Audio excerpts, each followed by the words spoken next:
So I think most of you know me. If not, let me introduce myself real quick. My name is Steve Carlson, and I was on the board from 2018 to 2022, so for 5 years, and had various different roles and engagements when I was on the board. Really enjoyed my time there. I was on kind of the inaugural program lead on this one when Rami was the president, and he's, I kicked off a couple of new programs, and this was one of them, and I kind of took the lead on it. I took the last year off, and I'm back again this year leading the program. So it's been a wonderful program in the past, and I'm sure it will continue to be into the future. And when I did this meeting before, I had two meetings, one with the ride leaders and one with just members, and I kind of combined the best of both worlds here, and hope that some of you folks will lead these rides, and for those that maybe aren't interested in leading but maybe participating, you'll learn a little bit about the program in general. So with that said, I'm on personal account, which cuts off at 40 minutes. I mean, it's just going to hang up on me. So I'm going to talk kind of fast. Originally, I wanted to have a dialogue and ask questions as I go through the slides, but because we're going to be a little limited on time, hold the questions till the end. I'm going to go through these slides fairly quickly, and if you have questions, we'll all talk about them as a group thereafter. Okay. So, Steve, one idea: after the 40 minutes is up, you just start another meeting, and we log back in again. Okay. But all right. We'll try it. So, can everybody see my screen? Mm-hmm. All right. So today, again, we're going to go through the program overview, kind of what is adventure riding mean in the CRW club. I'm going to talk about the ride leader's responsibility and why you might want to get involved, either to ride or to lead on these adventures. And then we'll take some questions and answers. So let me see here. I've got everybody kind of right in the middle of my presentation. I've got to move them over. Let me just put it down. Okay.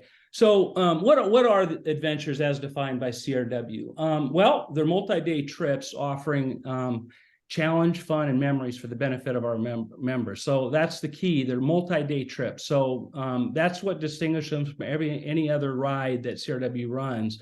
Is these include at least one overnight and potentially multiple.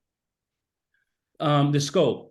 Well, we'll ride to interesting and less traveled destinations. I can tell you on all the rides that we've had so far, everybody's really enjoyed them, and they've gone to places where most of the riders have never been. And I'm telling you, it's a lot of fun, and folks definitely remember them. It's open to all the members and members only on these. So we don't allow guests to come on these just because of the extent of them. And they're free to register. And I think that with the ones that I've been on and the ones I've seen, the fact that they're free and they're probably up there with Trek Travel or Backroads as far as these mini trips that we do, it's a heck of a deal. It's a lot of fun. They'll define, like I said, by a single or multi overnight experience, and you have to be a approved CRW ride leader to run these. Participants will pay all their expenses. And just to define the type of classifications that we have with these adventures, and we've run all these, by the way. They can be one way. As an example, you might ride to an overnight town, you ride back, or you might have somebody drive you back or take a train or a bus home. For some of the more extensive ones, the bus ride might work out for you. We also have loops where we have the same beginning and the end point with an overnight in between, or maybe one or two overnights in between. And the Spoken Hub, which is basically you set up a base camp somewhere, maybe a hotel in a town that you're interested in riding from, and from there you run multiple day trips. So that's kind of what the different classifications that we have. And I do want to emphasize that we can go up into Canada. I did double check on that, and our insurance does cover us up there. So I know we have the Montreal trip, and I think they plan on doing that again this year. So you will be covered with your insurance up in Canada. Routes could include gravel, bike trails, roads, but we really discourage single track riding. I suppose if you had a really short section of it, it'd be fine, but Hopefully it's a very simple single track and nothing technical. We're not covered by, mountain biking and at all with the insurance that we have at CRW. So we really discourage any single track riding. The rides can be self-supported, most of them are, but I do know that last year and maybe the year before, we had one of the ride leaders who was able to get family members to help with site support. And if you have a ride where that works out and you've got somebody in your family or friends that can do site support, that's certainly fine. Why didn't I go up to the next slide? No, here we go. All right. So we're calling them adventure riding, but they kind of parallel bike touring, kind of maybe a vernacular from the days of before, only because we include credit card camping on that, and we have done many rides with that. You basically bring what you need to stay overnight, and that's the end of it. We could do a full touring setup, but most of us haven't done that. We've been more of a mix and match type approach, where you've got maybe a little bit more bags, but not the full loaded yet. We haven't done any of those yet, but we've certainly done bike packing, credit card camping, and a mix and match of those two. So what's the approach in a little more detail on the program? Again, it's developed and planned by the CRW leaders. They're the ones that come up with the routes. They're the one that comes up with the ideas, and they're the ones that do the postings. There's no third-party costs or profits to pay. Like I pointed out before, some of these trips would rival what you can get up at Trek Tours. Certainly when the leaves are changing, you go up to Vermont, Trek Tours goes up there, so does Backroads. They take a big cut of profit. Our ride leaders know those roads, and they'll take you up there for free. Your only expense would be your personal expenses. There's no stipend to the leaders. I know that this came up a couple of years ago when we first kicked the program off. And the AMC model has kind of a registration fee, if you will, and part of that fee goes into helping the ride leaders with their costs. We don't do that. Everybody pays and pays alike, which is kind of cool. And there is, like I said before, no CRW supplement on this. Most rides have had 2 ride leaders, and I think that's a great idea, and I'd like that to try to carry forward, only because we really want to have a ride leader, and we want to have what's what I'm thinking of, the suite. Because we do want to stay together, and if we start to separate out, that suite needs to try to bring forth the energy from the other riders, or call and slow folks down. But we wouldn't want to ride off the front and leave anybody. So we typically like 2 leaders, 1 at the front and 1 to sweep in the back. Again, not to be redundant here, but we do have full coverage on these trips. And the thing here on the next bullet is that we really want to have a detailed prospectus or description on these trips. So there's a little bit more work on your part as a ride leader to develop that. And we'll get into that in a minute as far as what that description of your ride might entail. Just like on any other ride, there will be registration links on the crw.org rides calendar, and people will be able to read your ride, and they'll be able to sign up and register right there. We do suggest 7 riders per leader. And again, it's a bit of herding cats on some of these bigger trips. If you feel like you can stretch out and maybe 50% or more of the riders, and you could stretch it out more than that, 8 or 9, I suppose, but I wouldn't go a whole heck of a lot higher than that. And again, that's at the ride leader's discretion. All rides are no drop. And of course, this will invoke a higher level of camaraderie and socialization, which is really what we're after here. I mean, these are really fun events, and they're fun because we stick together and really have a good time getting to know each other, and riding, and it's really not about the speed, it's more about the journey. I'm going to throw this up real quick. This is some of the adventure trips we've had in the past. And it's not all of them, but the possibilities that I want you to take away are endless. If you have something in your mind that you'd like to try to do, and you think that, you know, people would be interested in it, hey, go for it, you know. But these, I'm not going to read them all. You can see them there. But these have all been highly participated by our leaders. Most of these have sold out to the extent that the ride leader wanted to capture the attendance. And you know, I have not heard one complaint from anybody on any of these rides here. And again, this isn't the complete list.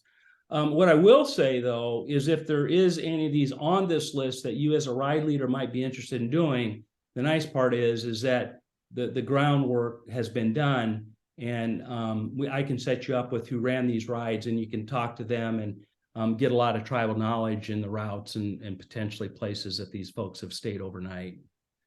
So digging a little bit deeper into the ride leader, right, what the expectations are. So as I mentioned before, you have to completely develop the route, and you have to think about, you know, what are reasonable distance goals. And I think if I'm going to bounce with that right down to the third goal. I'll come back to the second in a minute, but you know, you as a ride leader can set the expectations that you want. As an example, the Summit to Sea has been done in the past by some fairly strong riders, and they put, I think, you know, hey, need to keep a pace up at 17 miles an hour. That's fine. You know, they can set that. It's their ride. They'll cull down the group that can match that expectation, and it'll be one that's not for everybody, but it can cater to those that would be interested. So, but you do need to state that, right? So you don't want to go have, you know, even a 16-mile-an-hour ride and finding out that you've got people on there that potentially were expecting 10 or 11 or 12 miles an hour. And that jumps down to the next bullet, which is the vetting of the riders and the coordinating any wait list. The vetting of the riders is pretty important on this because, you know, there's a lot of concerns, right? There's certainly, you know, you only be successful on these as a team, right? Everybody is going to go together. It's no drop. You're going to stay together.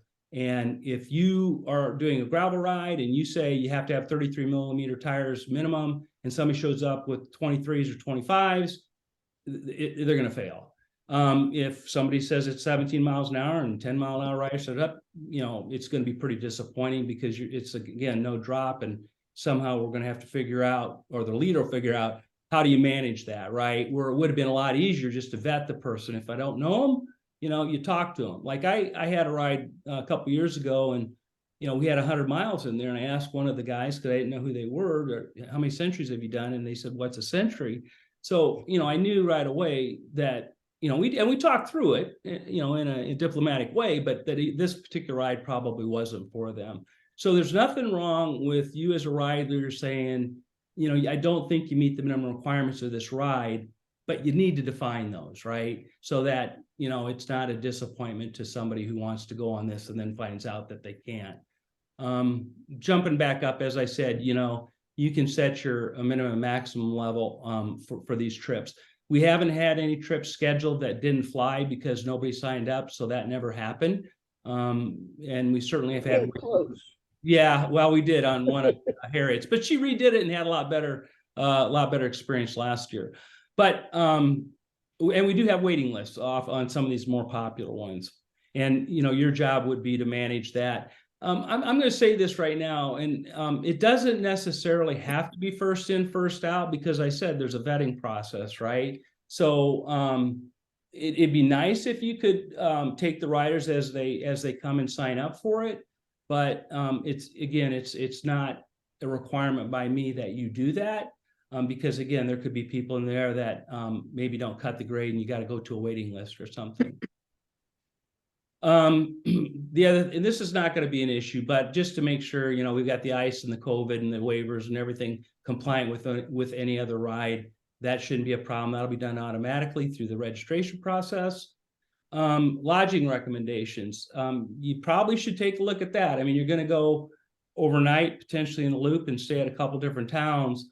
I personally call the hotels that I want to stay at. I get a block, and then I try to get a discount, and then I pass that on to all the riders. Hey, this is the hotel we're staying at. You don't have to stay here, but if you are, that's where most of the group will probably stay, and here's the rate that I was able to get for you. So you have to think about, everything. The route, being able to safely negotiate the route, which doesn't necessarily mean you have to vet the route. We don't typically vet the routes.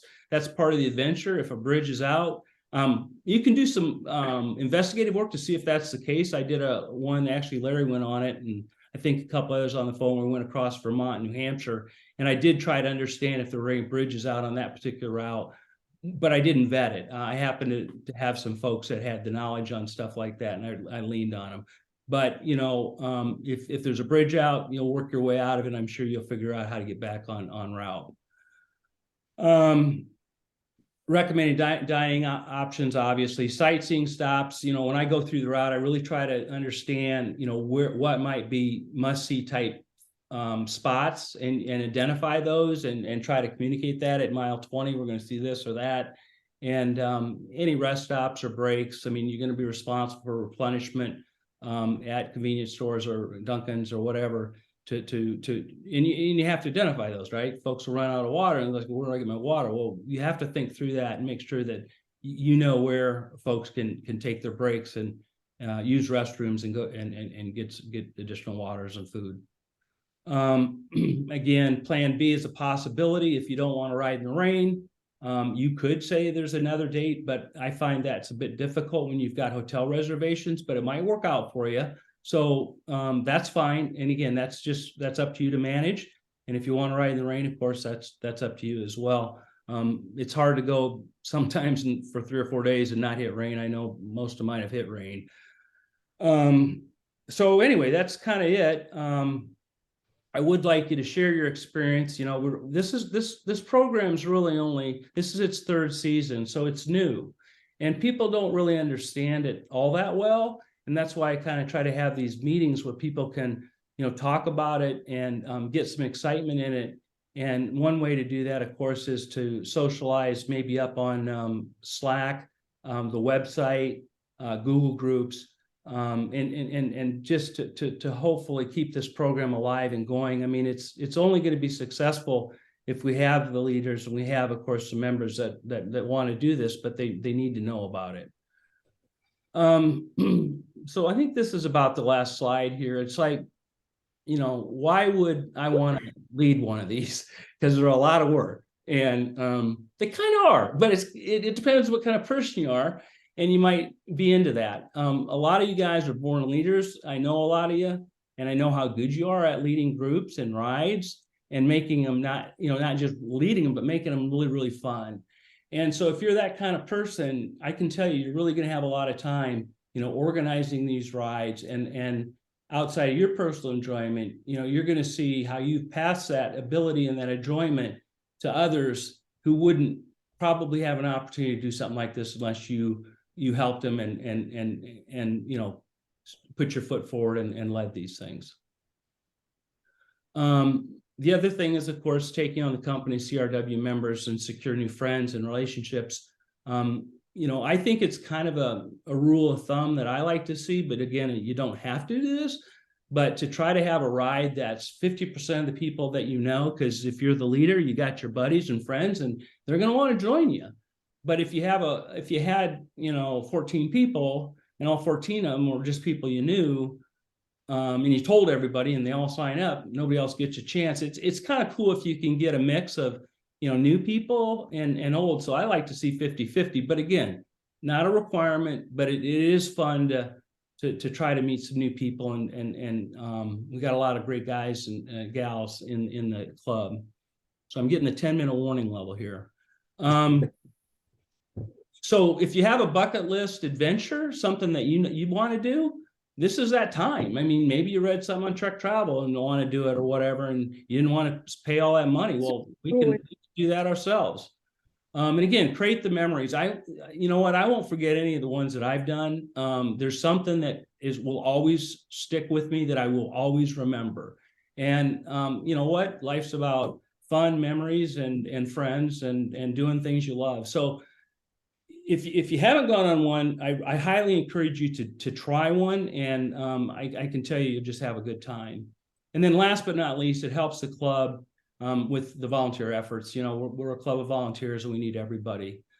Okay, first steps. You want to lead a ride. You can reach out and contact me for a quick review of your plans. Again, the main thing is safety and a great experience are our top priorities. If you look at the website right now, it says all venture rides need to be approved by the coordinator, which is me. It's the third year. A lot of these potential repeat rides, I'm going to soften that a little bit, that no mother may I necessarily. I would like to know about them and I would like to kind of review them, but I'd also like to say it's not just necessarily a mandatory requirement. I'm stepping out a little bit there because of the safety issue. But if you understand with what I've said about, you know, the dangers of single track and some of this other stuff, and having a well thought out managed ride, you know, you guys don't need me to say, oh yeah, that looks good. I think you understand what's in the slide deck, and if you can pull that off, you will have a great experience without, you know, somebody like me, because I want these things to be like any other rides. You know, you post it up and you go do it. But you know, we want to provide a genuinely good experience with the details filled out, because if you put something up there sloppy and it fails, we're all, you know, the board's going to hear about it. It's like, what the hell, Carlson, what's going on? The ride seems crap. So have pride in it, and I know you will. All our rides are always well led, and that's all I can ask. We're going to get kicked off in about 5 minutes. Does anybody have any quick questions? Hey. Oh, go ahead, Elizabeth. Yeah, what do you do? Go ahead, anybody. Go ahead. Go ahead, Elizabeth. You're good.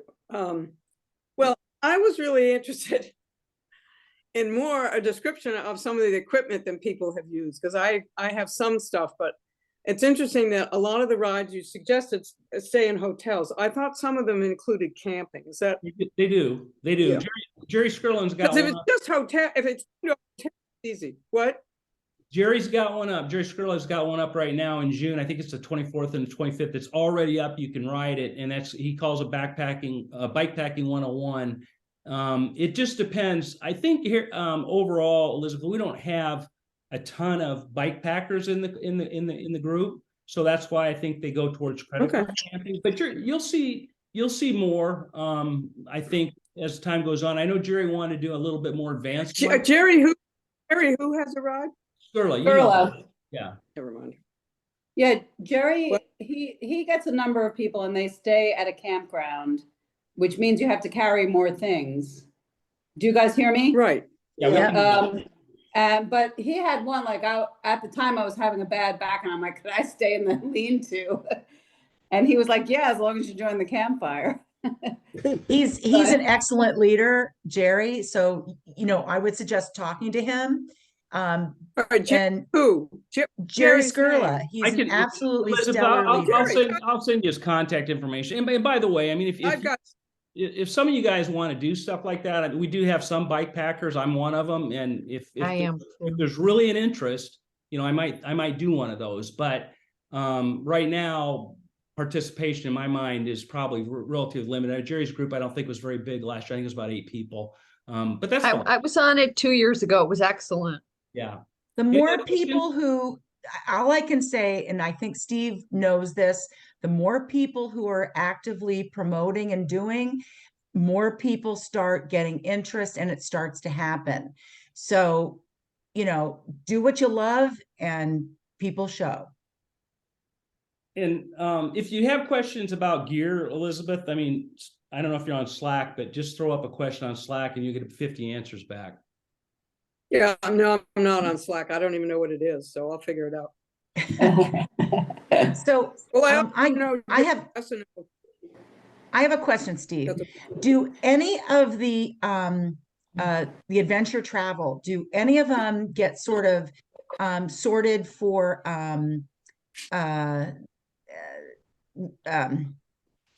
mileage rates? You know how on the rides now they say 10 to 12, 14 to 16. do you say, do people care? Do they Yeah. say, this is a newbie ride? I mean, how are you? So that's the part where I would say, if anything, I would lump oversight by me, because that's a requirement. You have to, because these are no drop, right? And you say, Right. so people have to say, Nina, we're going to do this at this pace or that pace, and maybe they'll break it into 2 paces, but they have to let the people know before they sign up. Otherwise, it'll be a fail. I mean, Yeah. fast 'Cause, riders like, will be disappointed, and the slow riders will be disappointed. It just won't go well. right. 'Cause, And like, I it's- have 2 trips that I'd like to do, very different trips. But you know me, I ride much slower, but I'd like to get a leader who's going to do stuff, but I'd want a faster leader so that we could break it out, because then could handle what you're talking about, having different people rather than just all my friends who we can do the mileage, not a problem, but Right. can't do the speed. What trips are you interested in, Nina?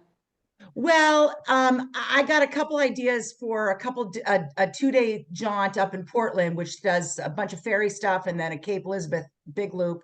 But then there's this ferry tour, which got out in, it was called the 5 Ferry Tour a long time I remember ago. that. Yeah. Yeah. Yeah, that was So fun. that was a lot. Were you on Right. that tour? No, I just heard about it. Okay, yeah. Sorry, I only got 3 minutes. I just want to make sure Okay. there's any quick questions without getting too much detail here. Any other questions? Steve, I don't want to step on toes, but Martin and I have sort of cobbled together an adventure ride.